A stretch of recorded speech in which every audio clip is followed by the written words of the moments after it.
పచ్చ పచ్చని పందిరంతా తాంబూలం వేసినట్టు విరబోసిన తల నిండా కనకాంబరం ఎట్టినట్టు ఎర్ర నీళ్ళు దిష్టి తీసి పోసినట్టు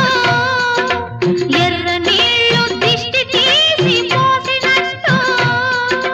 కర్పూరం హారతి ఇచ్చినట్టు ఆకాశం ఎందుకో పచ్చబడ్డది